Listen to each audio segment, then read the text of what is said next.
ইয়া মূসা ইন্না ফীহিম আবদাকা ফুলানান, হে মূসা তোমাদের মধ্যে এই সকল লোকদের মাঝে এমন একজন ব্যক্তি আছে যে নাকি ইউবারিজুনি বিল মাআসি 40 সানা, যে নাকি 40টা বছর পর্যন্ত আমি আল্লাহর সাথে নাফরমানি করতেছি। ওর নাফরমানির কারণে আমি আল্লাহ সবাইকে শাস্তির মধ্যে ফালাইয়া দিছি। এই 70,000 বনি ইসরাইলের মধ্যে ওই নাফরমানও আছে। এরে যদি এই জামাত থেকে বের করে দাও, আমি আল্লাহ আসমান থেকে তোমাদের উপরে বৃষ্টি নাজিল করে দেব। মূসা পয়গম্বর ওই 70,000 বনি ইসরাইলদের সামনে এলান করে দিলেন, ইয়া মান আসাল্লাহ 40 সানা, হে ওই ব্যক্তি যে নাকি 40টা বছর পর্যন্ত আল্লাহর সাথে নাফরমানি করতেছো, তুমি এই জামাত থেকে বের হয়ে যাও। তুমি বের হয়ে গেলে আল্লাহ তাআলা বৃষ্টির ফয়সালা করে দিবেন। এখন যেই ব্যক্তি আল্লাহর সাথে 40 বছর পর্যন্ত নাফরমানি করতেছে, ওই ব্যক্তি কিন্তু টের পাইয়া গেছে, হাই হাই ধরা পড়ে গেলাম। যে আল্লাহ আমার খারাপ গুণগুলো প্রকাশ করতে পারে, সেই আল্লাহ আমার নামটাও ঘোষণা করে দিতে পারে, এই ক্ষমতা আল্লাহর আছে না নাই? এখন তার ভিতরে ভয় এসে গেছে, হাই হাই হাই হাই, আল্লাহ তাআলা যদি নামটা বইলা দেয় তাইলে তো সমাজে আমি চেহারা দেখাইতে পারবো না। এই সমাজে আমার বেঁচে থাকা না থাকা সমান হয়ে যাবে। আবার চিন্তা করতেছে, আমি যদি এই জামাত থেকে বের হয়ে যাই, আমি তো মানুষের সাথে আর মিশতে পারবো না। সমাজ আমাকে বলবে, তুই বড় নাফরমান, তোর সাথে আমাদের কোনো সম্পর্ক নাই, যা যা তুই সমাজ থেকে বের হয়ে যা। তখন আমি কি করব? এই লোকটা এখন বের হইতেছে না। এই লোকটা করলো কি? এই লোকটা তার গায়ের মধ্যে চাদর ছিল, এই চাদরটা মাথার উপর উঠাইছে, মাথার উপর উঠাইয়া চাদরটা সামনের দিকে ঝুলাইয়া দিছে। অন্তরের মধ্যে লজ্জিত ভাব নিয়ে আসছে, অনুতপ্ততার সাথে আল্লাহ পাক রব্বুল আলামিনের দরবারে এমন ভাবে তওবা করছে, এমন ভাবে ক্ষমা চাইছে, আল্লাহ আর জীবনে কোনোদিন তোমার সাথে নাফরমানি করব না। এই লোকটা যখন এইভাবে আল্লাহ পাক রব্বুল আলামিনের দরবারে ক্ষমা চাইতেছে, আল্লাহ তাআলা বান্দার দিল দেখা ওই বান্দাকে আল্লাহ তাআলা মাফ করে দিয়েছেন। সুবহানাল্লাহ।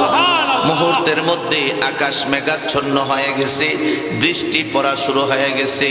পয়গম্বর মূসা আলাইহিস সালাতু ওয়াস সালাম আল্লাহ পাক রব্বুল আলামিনকে ডাক দিয়া বলেন, ও আল্লাহ, এই 70,000-এর মধ্য থেকে একটা লোক বের হলো না, তারপরেও তুমি বৃষ্টি দিয়া দিলা, ঘটনা কি কিছুই বুঝলাম না।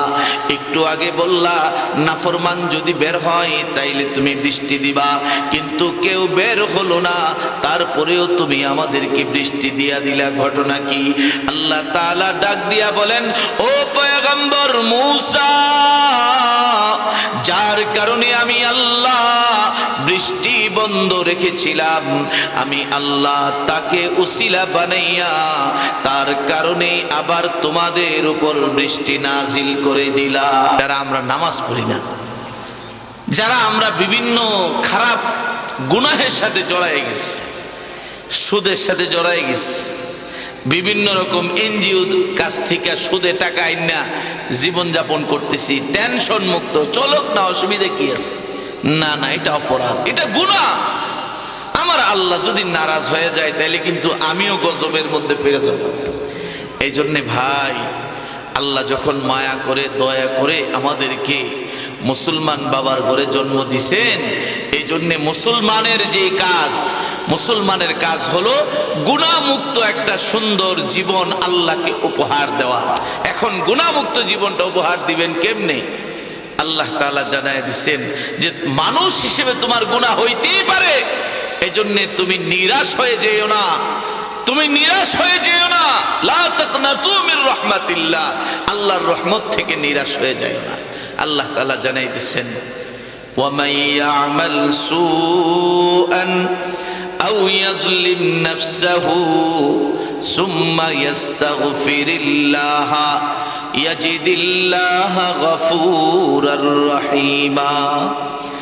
আল্লাহ পাক রব্বুল আলামিন বলতেছেন, দুনিয়ার মানুষ, দুনিয়ায় চলাফেরা করতে গিয়ে যদি তুমি কোনো গুনার কাজ করে ফেলো, ওয়া মান ইয়ামাল সুআন, কোনো অন্যায়মূলক কাজ করে ফেলো, অথবা তোমার নফসের উপর কোনো জুলুম করে ফেলো, নিরাশ হয়ো না। সুম্মা ইস্তাগফিরিল্লাহ, আমি আল্লাহর কাছে তোমরা ক্ষমা প্রার্থনা করো। যদি ক্ষমা চাওয়ার মতো চাইতে পারো, ইয়াজিদিল্লাহ গফুরার রহিমা, আমি আল্লাহকে তোমরা ক্ষমাশীল আর দয়ালু হিসেবে পাবে। সুবহানাল্লাহ। আমরা মানুষকে আল্লাহ তাআলা দুইটা সিফতের সমন্বয়ে এই জমিনে পাঠাইছেন। একটা হইল ভালো, আরেকটা হইল মন্দ, একটা হইল নেক, আরেকটা হইল বদ। এই দুইটা সিফত দিয়েই এই জমিনের মধ্যে পাঠাইছেন। আর এই জমিনটার নাম হইল দারুল ইমতিহান, পরীক্ষার হল। এখন আসছি পরীক্ষার হলে, ইচ্ছা করলে সঠিক উত্তর লেখার ক্ষমতা আমার আছে, ইচ্ছা করলে বেঠিক উত্তর লেখারও ক্ষমতা আমার আছে। এখন সঠিকটাই তো সবাই চাইবো, কিন্তু মাঝখান দিয়ে যদি পদস্খলন ঘটে যায়, ভুল কিছু লেখা ফেলায়, তখন আমি কি করব? আল্লাহ কই টেনশন নাই, আমি আল্লাহর কাছে ক্ষমা চাও, আমি আল্লাহ তোমার সেই ভুলটা শুধরায়া তোমাকে সংশোধন করে আবার সঠিক রাস্তায় উঠায়া দিব। ভাইরা আমার, এইরকম বহুত নজির আল্লাহ তাআলা রাইখা দিয়েছে। আল্লাহ তাআলা নিজেই বলতেছেন, ইয়া ইবাদি ইন্নাকুম তুখতিউনা বিল-লাইলি ওয়ান-নাহার, হে বান্দা, তোমরা যদি দিন রাত কোনো গুনাহ করে ফেলো তাহলে নিরাশ হয়ো না। আনা আগফিরুজ যুনুবা জামিআ, তোমাদের সমস্ত গুনাহগুলো মাফ করে দিব। ফাস্তাগফিরুনি, তোমরা আমার কাছে ক্ষমা চাও, আগফির লাকুম, আমি তোমাদেরকে ক্ষমা করে দেব। সুবহানাল্লাহ। এত সুন্দরভাবে আল্লাহ তাআলা আমাদেরকে বলতেছেন, তারপরেও কিন্তু আমরা সেই ডাকে সাড়া দিচ্ছি না। এই জন্য আমাদের প্রত্যেকের উচিত হবে আমরা আমাদের জীবনটাকে সঠিক রাস্তায় চালানোর জন্য মেহনত করব। আর মেহনতটা করব কিভাবে? মেহনতটা এইভাবে করব যে আমার রব আমাকে ঈমান দান করেছেন। এখন ঈমানের দাবি হলো যে তুমি 5 ওয়াক্ত নামাজ পড়বা, রোজা রাখবা, যাকাত দিবা, হজ করবা, সত্য কথা বলবা, মানুষের উপর কোনো জুলুম করবা না, হালাল উপায়ে উপার্জন করবা, এইভাবে তুমি চলো। এটাই হলো মুমিনের ঈমানের দাবি। যদি এই পথে চলতে যায়া তোমার কোনো ধরনের ভুল ভ্রান্তি হয়ে যায়, তুমি টেনশন কইরো না। আল্লাহ তাআলা তোমার এই ভুল ভ্রান্তি মোচন করার জন্য একটা মেডিসিন রেখে দিয়েছেন। ওই মেডিসিনটার নাম হইল তওবা। বান্দা, তুমি যদি তওবা করতে পারো, আল্লাহর দিকে ফিরে আসতে পারো, ক্ষমা প্রার্থনা করতে পারো, আল্লাহ তাআলা তোমাকে ক্ষমা করার জন্য প্রস্তুত হয়ে আছেন। সুবহানাল্লাহ। মুহতারাম হাজিরিন, এই তওবা করার ক্ষেত্রে 4টা শর্ত আমাদের মনে রাখতে হবে। 1 নম্বর শর্ত হইল যে নিজেকে অনুতপ্ত, লজ্জিত এই অবস্থায় রাখা। আমি অপরাধ করে ফেলাইছি, তো আমি একজন লজ্জিত অনুতপ্ত ব্যক্তি, আল্লাহর কাছে ক্ষমা চাই, আল্লাহ আমি বড় অপরাধী। দেখেন না, আপনাদের কাছে বলতেছি, দেখবেন ওই যে আদালতের মধ্যে যখন জজ সাহেব বসে, আদালতের একটা কাঠগড়া আছে, অনেকেই দেখছেন। ওই কাঠগড়ার মধ্যে আসামি যে দাঁড়ায় থাকে, দাঁড়ায় দাঁড়ায় সে কি হাসে? কি বলেন? মাথার নিচে করে চুপ করে বয়ে থাকে। মানে সে যে অপরাধটা করছে এই জন্য সে লজ্জিত, মহামান্য আদালতের সামনে সে মাথা নত করে দাঁড়ায় রয়েছে লজ্জিত হয়ে। আবার দেখবেন অনেকে এরকম ভাবে হাত জোর করে দাঁড়ায় থাকে। কথা বলেন না কেন? তো এই দুনিয়ার আদালতে যদি এইভাবে নিজেকে লজ্জিত করা যায়, আর যিনি কুল কায়নাতের মালিক তার সামনে যদি আমরা নিজেকে লজ্জিত হয়ে উপস্থাপন করি, তিনি কি আমাদেরকে ক্ষমা করবে না? অবশ্যই তিনি ক্ষমা করবে।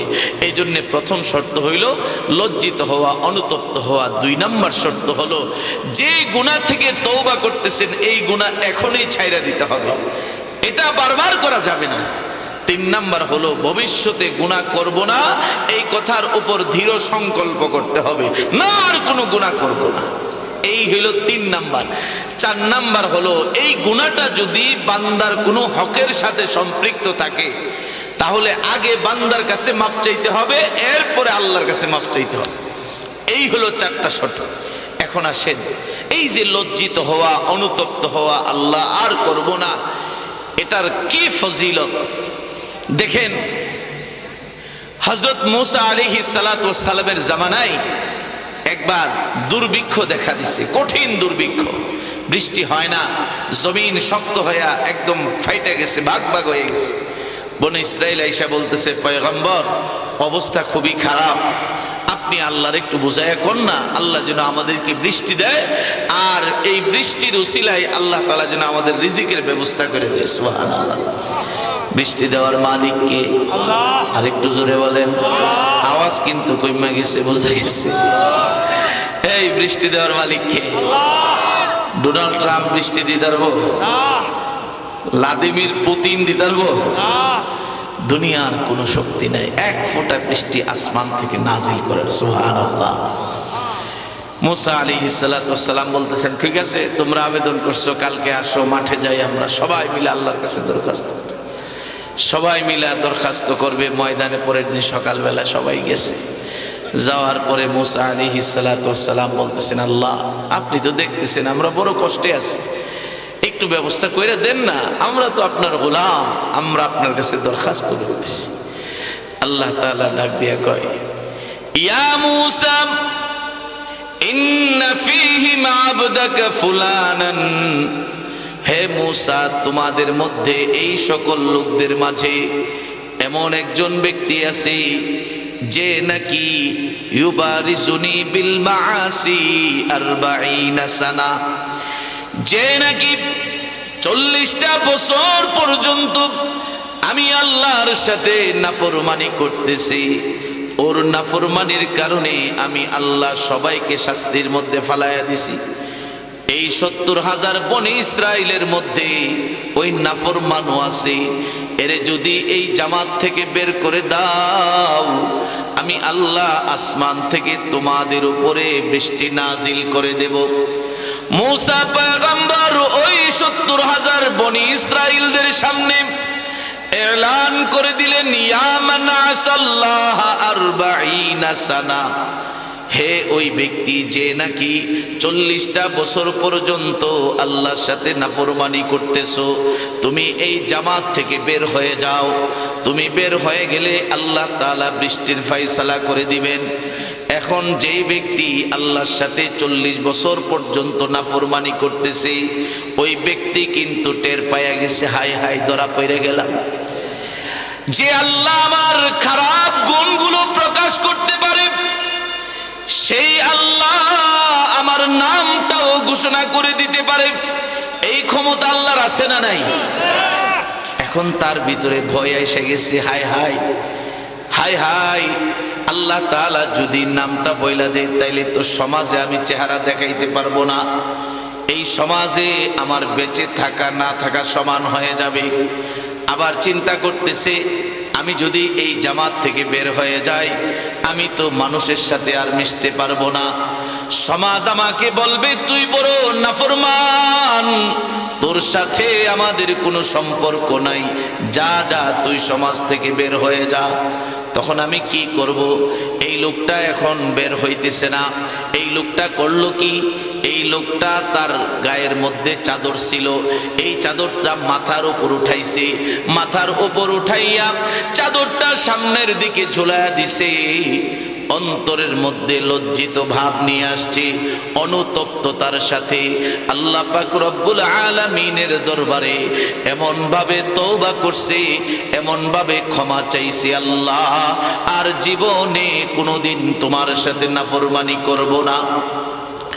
এই লোকটা যখন এইভাবে আল্লাহ পাক রব্বুল আলামিনের দরবারে ক্ষমা চাইতেছে, আল্লাহ তাআলা বান্দার দিল দেখা ওই বান্দাকে আল্লাহ তাআলা মাফ করে দিয়েছেন। সুবহানাল্লাহ। মুহূর্তের মধ্যে আকাশ মেঘাচ্ছন্ন হয়ে গেছে, বৃষ্টি পড়া শুরু হয়ে গেছে। পয়গম্বর মূসা আলাইহিস সালাতু ওয়াস সালাম আল্লাহ পাক রব্বুল আলামিনকে ডাক দিয়া বলেন, ও আল্লাহ, এই এই 70,000-এর মধ্য থেকে একটা লোক বের হলো না, তারপরেও তুমি বৃষ্টি দিয়া দিলা, ঘটনা কি কিছুই বুঝলাম না। একটু আগে বললা নাফরমান যদি বের হয় তাইলে তুমি বৃষ্টি দিবা, কিন্তু কেউ বের হলো না, তারপরেও তুমি আমাদেরকে বৃষ্টি দিয়া দিলা, ঘটনা কি?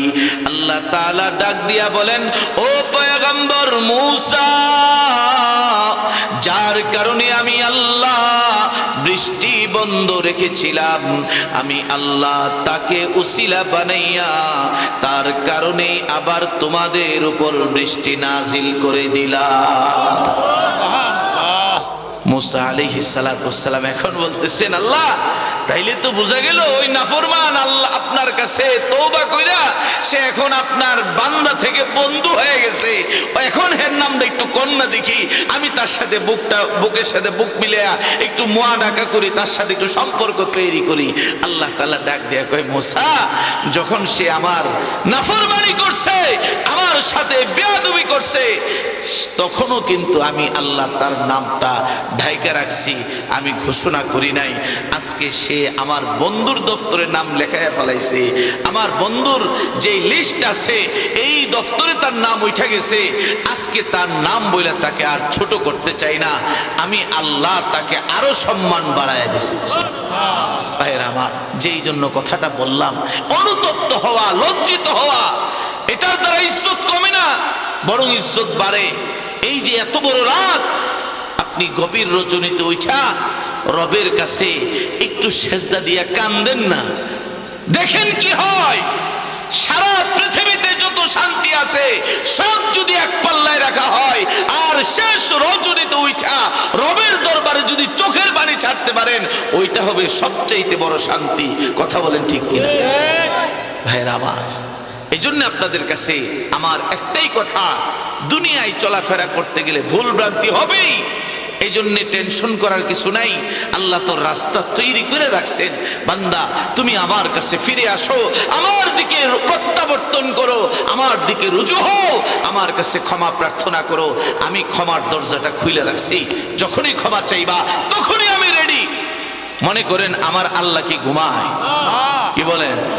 একটু পরে তো দেখা যাবে যে আমরা যাই চিট পাটাং হয়ে সব শুয়ে দিছি, ঘুমাই গেছি, কিছুই কইতারি নাই।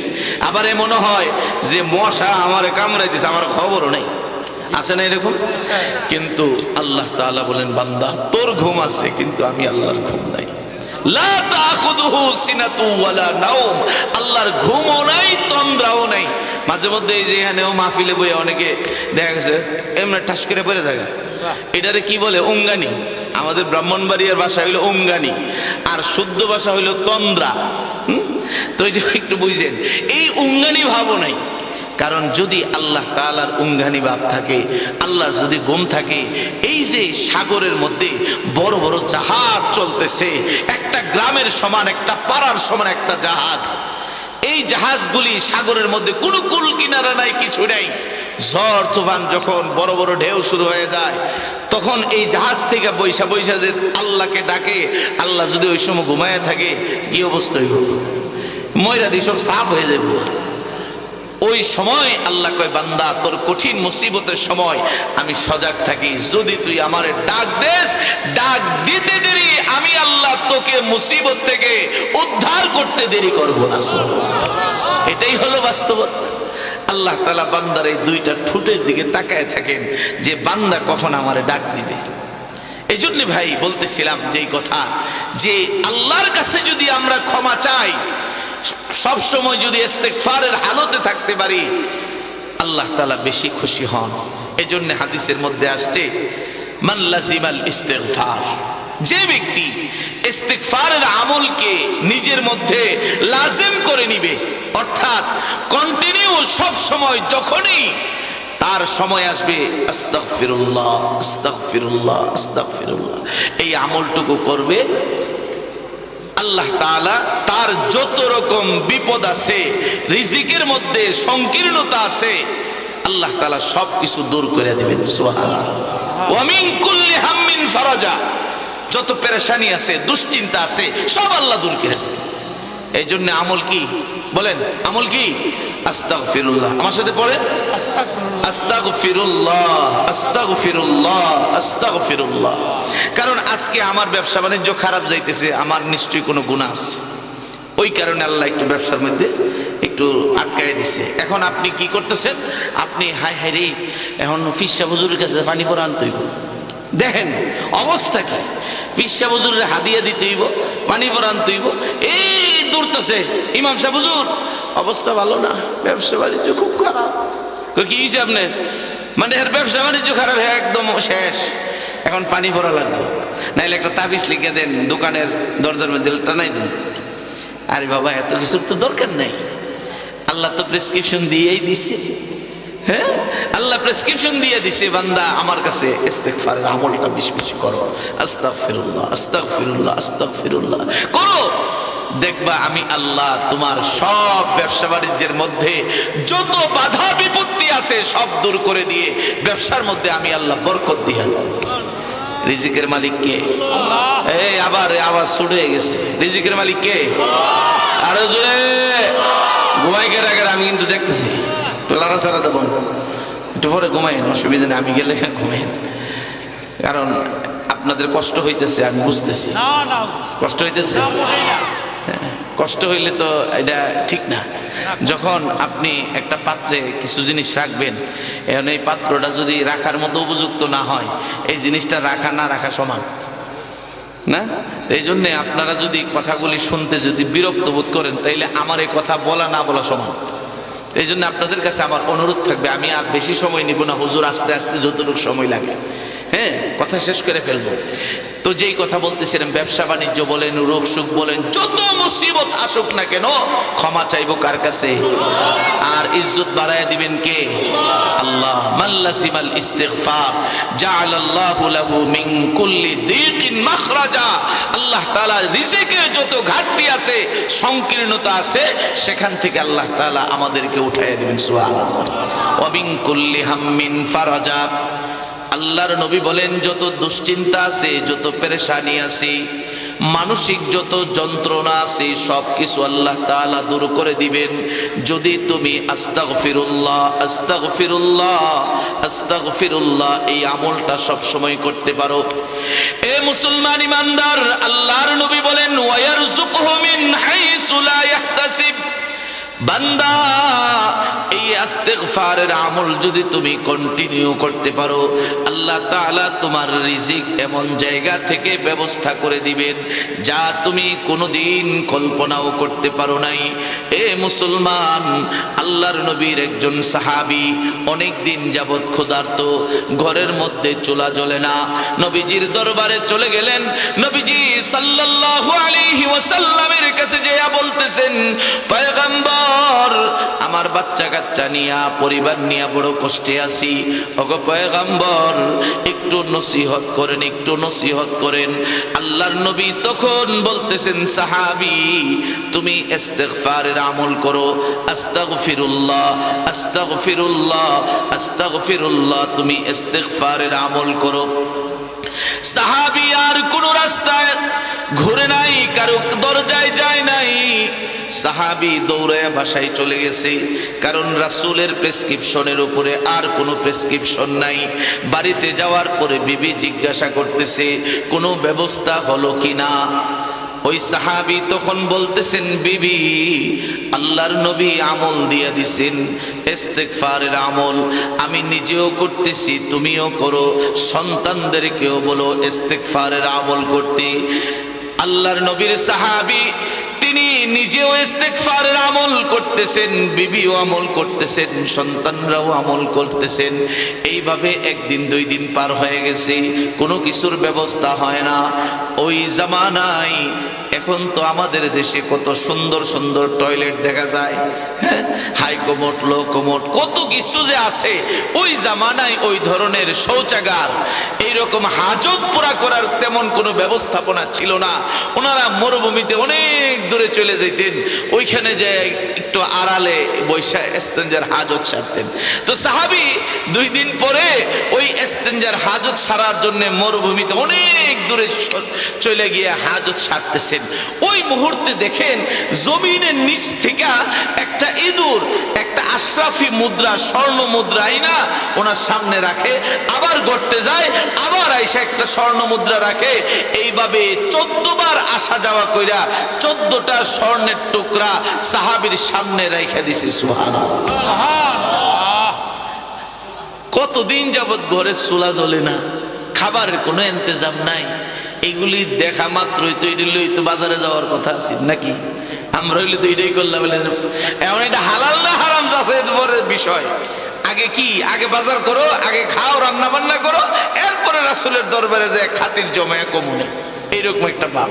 কিন্তু সাহাবী, তারা কি সাহাবী, জান যাইতে পারে যাচাই না করে সেই খাবার গলায় দিয়ে ঢুকাবে না। সাহাবী এই 14টা আশরাফি মুদ্রা, স্বর্ণ মুদ্রা নিয়া রাসূলের দরবারে দৌড়ে চলে গেছে।